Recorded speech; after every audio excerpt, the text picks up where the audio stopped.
I was tossing grocery bags into the trunk when my phone buzzed. I figured it was one of my kids checking in. I sipped my lukewarm coffee and glanced at the screen. The alert was from our family group chat, the one we'd named Johnson Family Business Planning. Back when I added my kids to the company, I thought the chat would help us work together. Turns out, it became the place where they schemed without me. Their names Jake, Danny, and Carla kept flashing on my screen. I opened it, assuming they needed my opinion. But what I read froze me in place. Jake had written, "Mom's 61 now. We need to talk about leadership change. The business needs new energy. She should think about retiring, not running operations."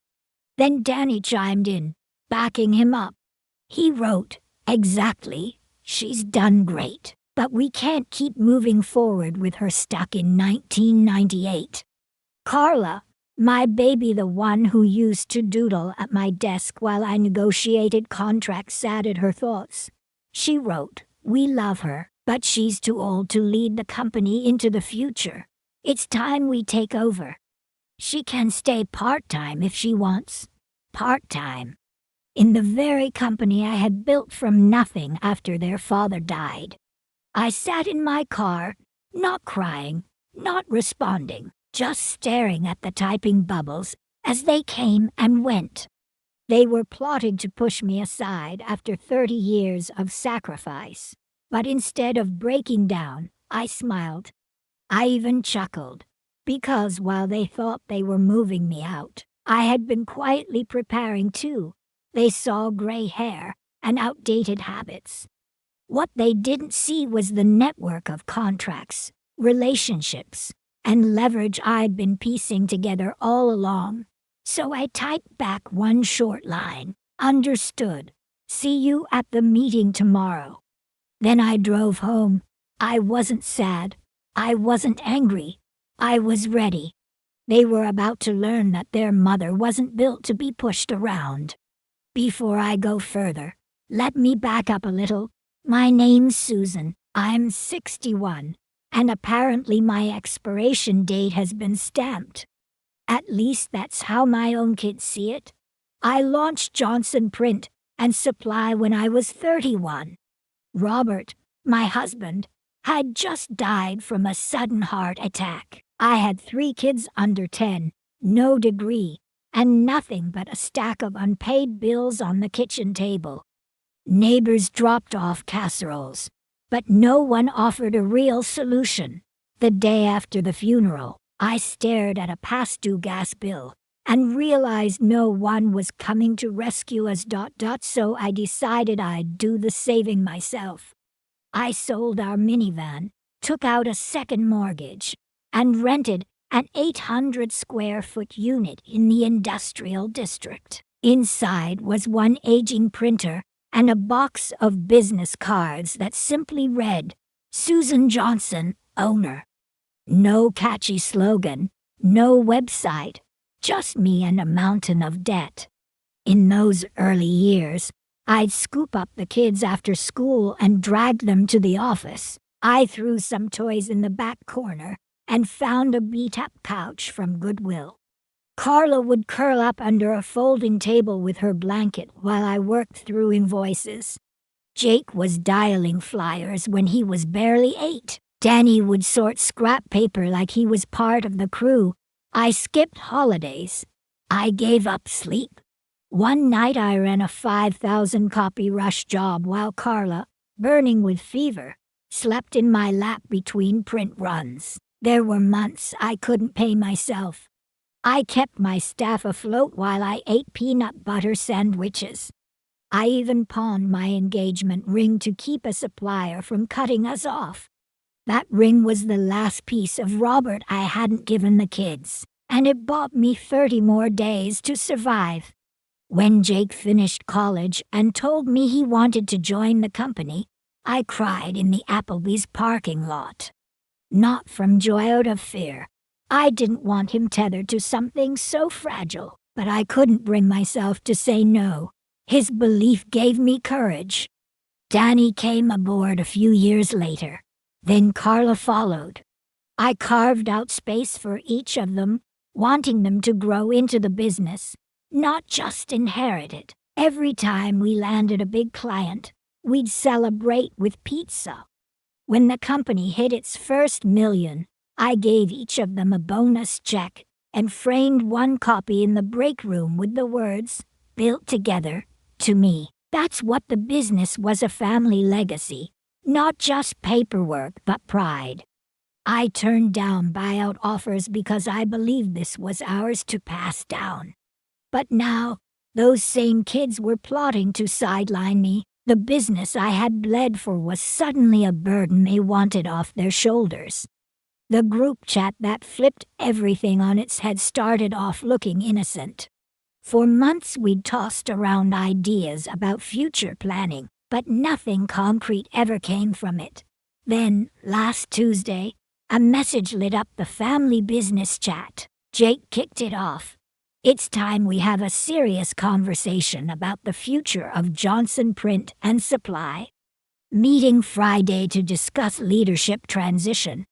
At first, I felt a little nervous, but I also held on to some hope. Maybe after 30 years, they were finally ready to honor what I'd built and figure out how to build the next chapter together. But the replies crushed that hope in seconds. Jake led the charge. "We've been thinking about this for a while. The company needs someone younger, more energetic, with a modern vision." Danny added, "Exactly. The industry is shifting fast. We need leadership that can adapt, be forward-thinking, and agile." I was about to respond, ready to remind them that experience and innovation don't cancel each other out, when Carla jumped in first. She wrote, "This isn't easy, but we have to be realistic about age and long-term capacity." Capacity, like I was some worn-out machine they worried would break down during busy season. Then Jake hit me with the real punch. "Mom's been incredible with the admin and the back end. But a CEO needs stamina and vision. And at 61, Danny echoed him. "It's not personal. We just need leadership that can guide the company for the next 20 years. I wanted to scream about the contracts I had negotiated, the recession I had steered us through, the nights I worked double shifts after our first press caught fire. But Carla cut me off again. She's had a great run. Maybe now it's time she finally enjoys life, does something for herself. We'll handle it from here." Jake sealed it. "Danny and I can take operations. Carla has marketing. Mom can stay part-time, help with admin, ease the transition." I sat there staring at my phone, reading the words as if they were talking about some stranger. But it was me they were discussing, like a fixture in the building, ready to be moved to storage.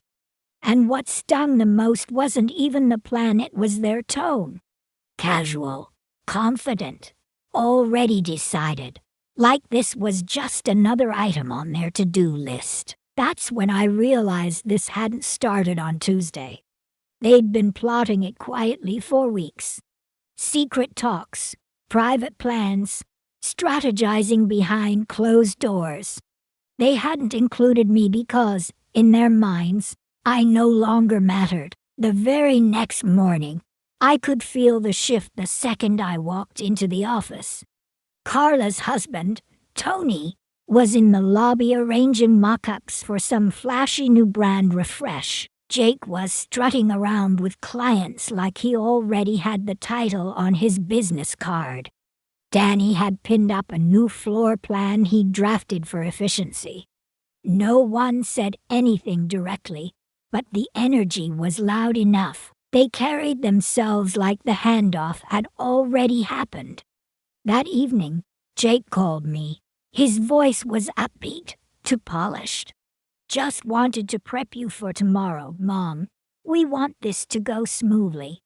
Everyone's excited about the new direction." New direction? That was the unspoken line in the sand.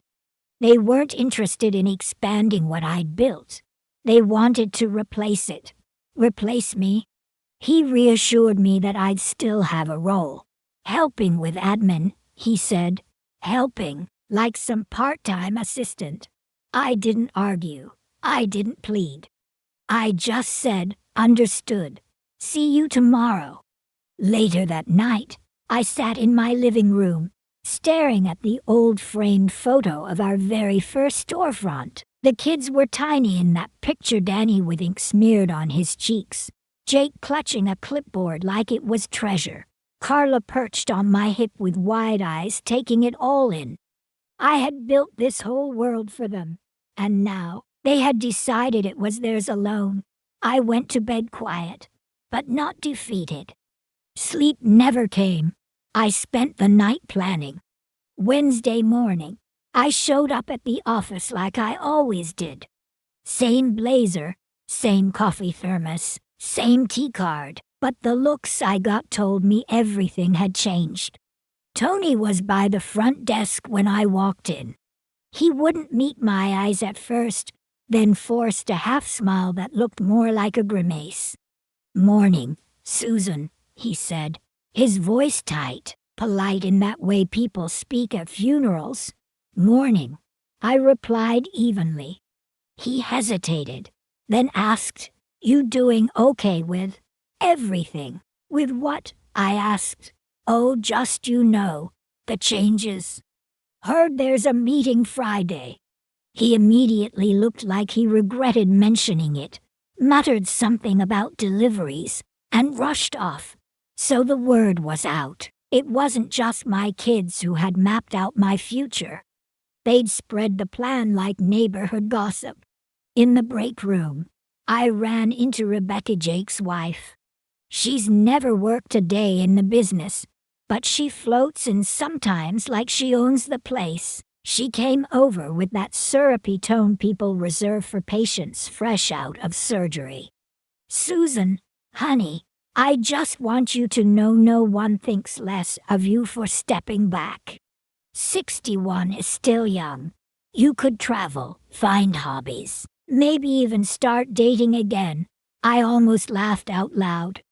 Not because it was funny, because she was so sure she had me all figured out. To her, I was already packaged up, problem solved, ready to be shelved. "I appreciate the concern," I told her. "If I take up paddleboarding, you'll be the first to know." She looked pleased with herself, like she'd done me a favor. But the real sting wasn't from Tony or Rebecca. It was my own children, moving through the office like they already owned it.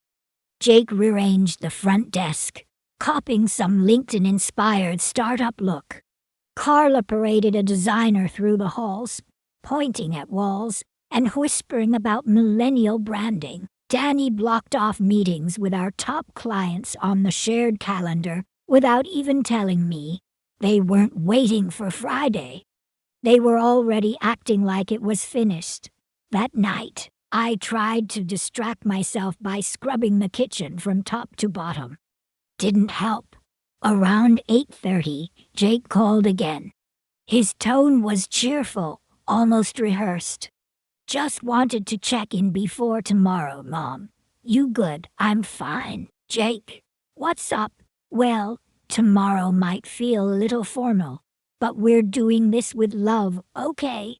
That word love rang hollow. He went on. "You've built something amazing. Nobody denies that.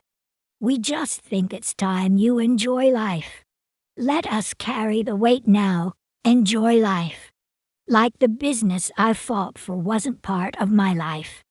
"I see," I said. "You'll still be involved." He assured me.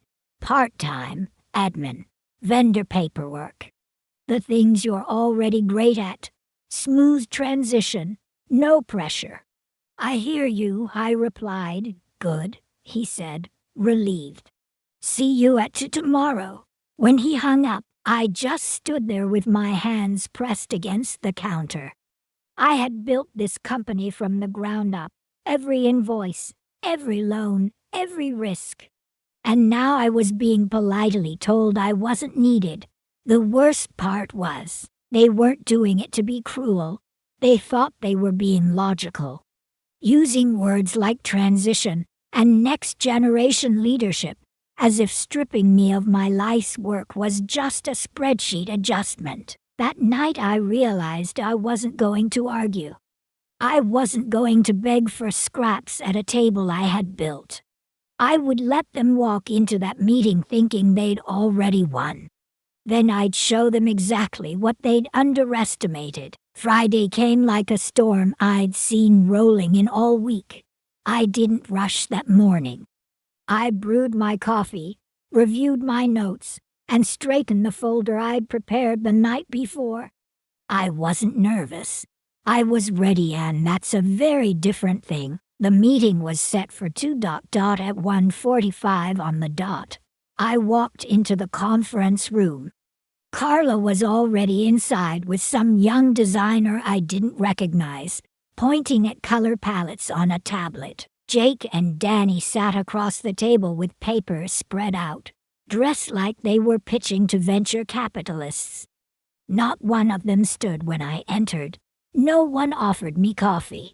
Just a few nods, like I was a guest at their event. I chose a chair at the opposite end of the table, not the head, not the foot, just my own spot. I laid my folder in front of me and waited. Jake started with that practiced, kind but condescending voice. "Thanks for being here, Mom. We know this isn't easy, but we appreciate you taking the time." I said nothing, just nodded once, slowly. Danny jumped in next. "We've been thinking a lot about where the business is headed: expansion, diversification, digital services, a younger, fresher image." Carla added, "We've already spoken to firms about rebranding. Nothing finalized yet, but we've got proposals: new logos, updated messaging, something modern." Then Jake leaned forward, folding his hands like a coach breaking tough news. "And obviously, we want you to be part of that, Mom, just in a different role, a support position, admin oversight, consulting if you'd like, whatever makes you comfortable." Carla chimed in again. "You've earned it. You shouldn't have to deal with the day-to-day stress anymore." I let them finish their little chorus before I spoke. Then I opened my folder and pulled out the first sheet. "Well," I said evenly, "since you're taking over, I figured I should bring you up to speed on some basics." Jake smiled, still thinking he was running the show. "Sure, that'd be great." I slid the first document toward Danny. "Our lease," I said. "It expires next month." Danny frowned. "Wait, I thought we renewed that last year." "No," I answered. "I did. Through Highland Commercial." Jake squinted. "Isn't that the company that owns this building?" I nodded. "Yes, a holding company I created 5 years ago." Silence fell across the room. "You've been paying rent to me for the last 3 years. Jake leaned back, genuinely thrown. "You're kidding." "No," I said calmly. "When we hit that rough patch, I bought the building outright and leased it back to keep us afloat, quietly, so no one would panic." Carla's face tightened. "Why didn't you tell us?" "Because it wasn't your burden," I replied. "Back then, none of you were involved in the finances. I made that decision to protect our foundation." I looked at Danny, "And the lease renewal means rates are going up, $4,000 a month from here on." His jaw tightened as he did the math. "That's double." "Yes," I said. "Welcome to commercial real estate in this city." They were still digesting that when I pulled out another set of papers. "These are our supplier contracts," I explained. "Henderson Paper Supply, Metro Solutions, Industrial Equipment Services." Carla reached for them, but I kept talking. These agreements are tied to me personally, not the company. Jake frowned. But we've been with those vendors for years. Because I guaranteed them myself when we were about to default. Henderson stayed because of my word. Metro stayed because I promised exclusivity in my name. Carla scanned the documents quickly. This says they'll only continue if you sign off. Correct, I said. They're under no obligation to work with new management. Danny raked a hand through his hair. So if you walk away, they can terminate. Exactly, I said. Their silence gave me room to lay down the next folder.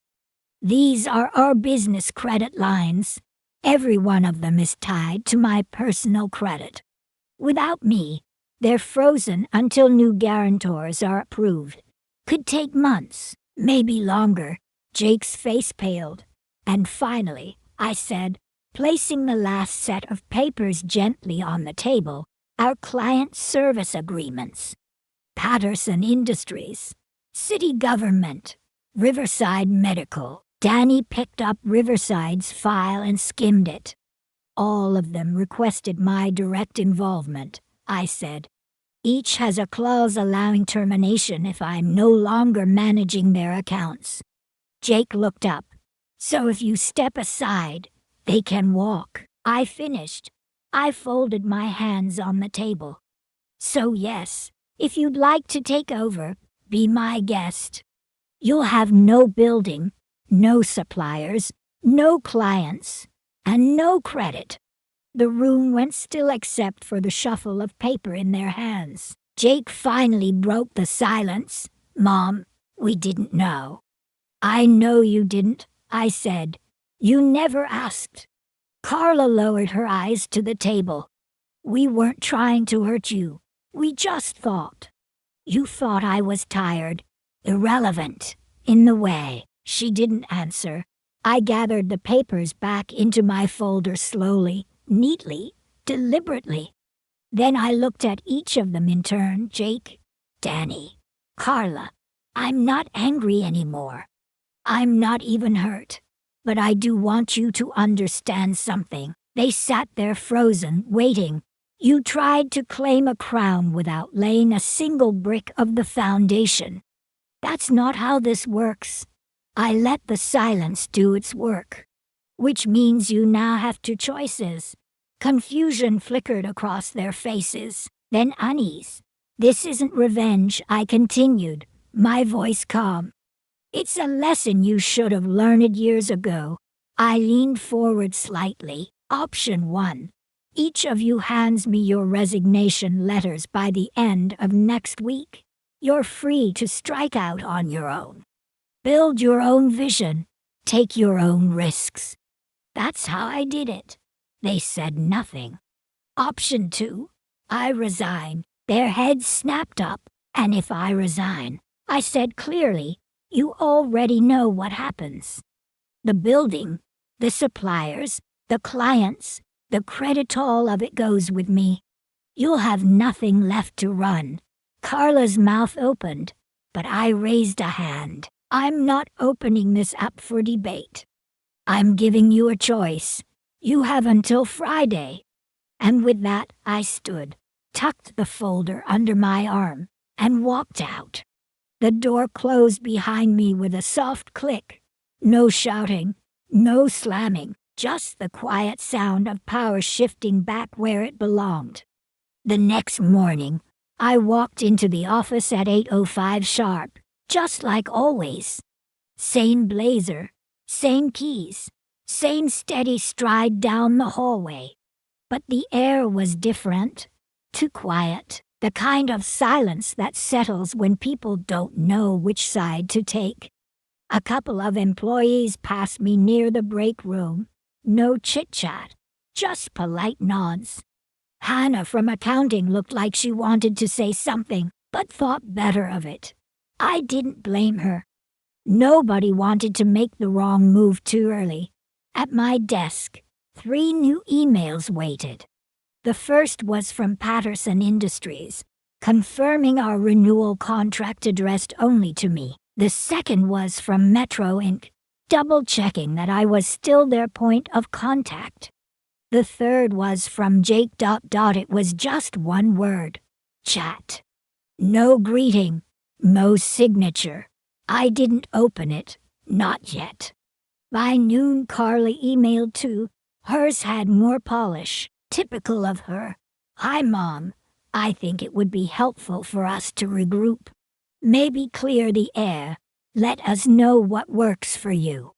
That's when I knew they were starting to feel it. The consequences. Because when you take something for granted and suddenly realize it wasn't guaranteed, the air gets tighter. By mid-afternoon, Danny showed up at my door. He lingered for a moment before knocking softly. Got a second, I waved him in. He sat across from me, fidgeting with his sleeve. I just wanted to talk about yesterday. I nodded. Okay. I think we got ahead of ourselves. We were just excited about growing the business, making it ours. That's understandable, I said evenly. He looked down. We didn't realize how much was connected to you. No, you didn't. He shifted uncomfortably. I was hoping maybe we could find a way forward where we all still have a role, even if you stay CEO. I smiled, not mocking, just steady. Danny, this isn't a negotiation. You have until next Friday. Choose your option. His shoulders slumped as he got up. Right, he muttered, before walking out. That evening, just as I was pouring myself a cup of tea, the phone rang. It was Carla. Mom, can we talk for a minute? I didn't say no. She sighed into the receiver. I don't want things to end like this. I know we handled it badly. We weren't trying to hurt you. You were trying to replace me, I said, my tone steady, without even understanding what you were taking on. Silence stretched on the other end. Finally she whispered, I just don't want this to tear the family apart. Then you should have thought of that before trying to push me out of the business I built. I replied. Another pause. I gave you a choice, I reminded her. It's still on the table. Okay, she said softly. I understand.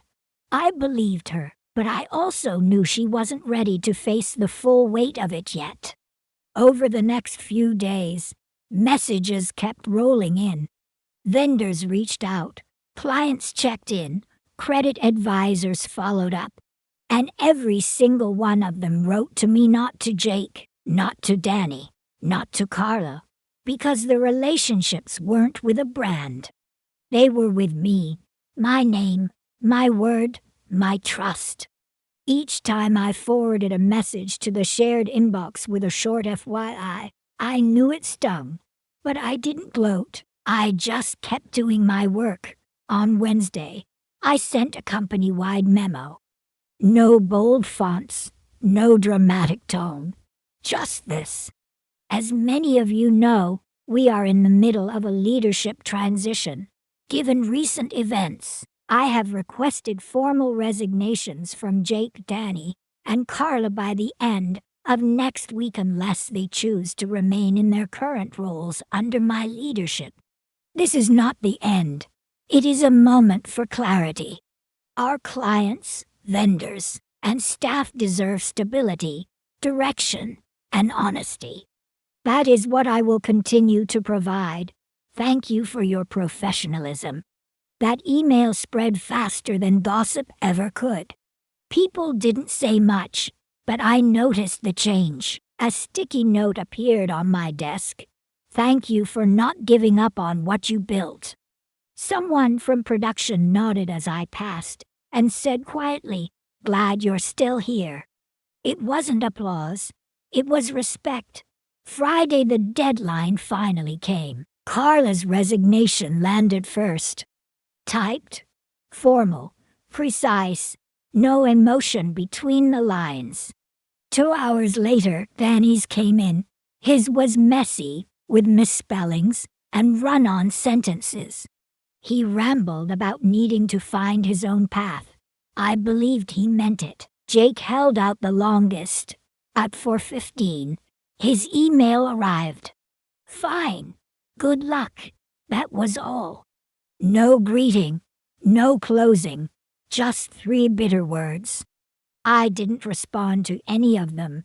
Instead, I sent one last note to our HR manager and copied legal. Please process the resignations of Carla Johnson, Danny Johnson, and Jake Johnson effective immediately. I will meet with department heads Monday to restructure roles and ensure continuity for all clients. That evening, I stayed late at the office. The halls were quiet, but this time it wasn't tense silence. It was peace. I sat at my desk, hands folded, looking around at the space that had consumed a lifetime of sweat and sacrifice. They had tried to strip it away from me. But in the end, all they did was remind me why I built it in the first place. Not just for them, for me. Because I could. Because I knew how. A year later, a text from Carla lit up my phone. Dinner. Just us, me, Jake, and Danny. We'd really like to see you. That was it. No emojis, no exclamation marks, no guilt trip. Just plain, careful words. Like someone knocking gently on a door they once slammed shut. I stared at it for a while, thinking about everything that had happened in the last 12 months. They had launched their own logistics startup. I didn't follow the details, but through vendors and old contacts I heard enough. They were struggling, not sinking, but definitely not soaring. And I could tell from Carla's tone this dinner wasn't about bragging. It wasn't about business at all. I typed back, okay, name the time and place. They picked a small restaurant by the river. Quiet, unassuming. I arrived first. Old habits. I sat by the window, watching rain mist against the glass, wondering whether I'd speak first or let them stumble through it. They walked in just after 7, all 3 together. They looked different, older, though not in years, in the way people look after a few doors have been slammed in their own faces. Danny gave me a small, awkward wave. Jake offered a stiff nod. Carla smiled, tentative, but genuine. Hi, Mom, she said as they slid into the booth. Hi, I answered, keeping my voice neutral. Not cold, just open enough. We ordered drinks. No one rushed into conversation. I let the silence stretch, because sometimes silence tells the truth better than words. Jake was the first to break. We started the business, he said quietly. You probably already know. I nodded. I heard. He looked down at the menu, though he wasn't reading it. It's been harder than we thought. That made me pause. He wasn't whining, just stating a fact. Danny spoke next. We've been wearing every hat: marketing, finance, logistics, even cleaning floors some days. And it's a lot. He chuckled weakly, then fell quiet. Carla leaned forward. Sometimes it feels like we're drowning in details nobody prepared us for. I said nothing. I just listened. Jake finally lifted his eyes. We didn't get it before, Mom. What it meant to build something from nothing. To sign your name on the lease. To risk your credit. To be the one holding it all together. Carla shook her head softly. I thought it was just about rebranding. Adding our touch. I didn't realize we were tearing down what you had fought for. Danny picked it up from there. We didn't respect what you'd done. We treated it like some group project we could just manage. But it wasn't. It was your life's work. Jake nodded slowly. And we tried to snatch it like it was a hand-me-down sweater. I studied them across the table. They looked tired, but honest. There was no flattery, No angle, just adults admitting they'd been wrong. Carla's voice softened. We thought if we pushed you aside, we'd finally be seen. But the truth is we were already seen through you. She looked me in the eye, not begging, just searching. And we're sorry. We hurt you. We broke your trust. Danny added quietly. We didn't just try to take your business. We tried to take your dignity. And we didn't realize it until we lost our own. The weight of that silence pressed down on the table. At last I said, "It's been a long year." Jake nodded. "Yeah, it has." Carla spoke carefully. "We're not asking for anything." "I know," I said. "We just wanted you to know we see it now." Danny added, "What it took, what it cost, what we wrecked." I let them sit with that. Then Jake surprised me. "We're trying again, the three of us. Slowly, but on our own terms this time. Not on your foundation, ours." All three of them looked at me. Carla added, "And if you'd ever be open to it not running things, not fixing them, just mentoring us a little. We could use your insight." They weren't begging. They weren't buttering me up. They were asking to learn for the first time.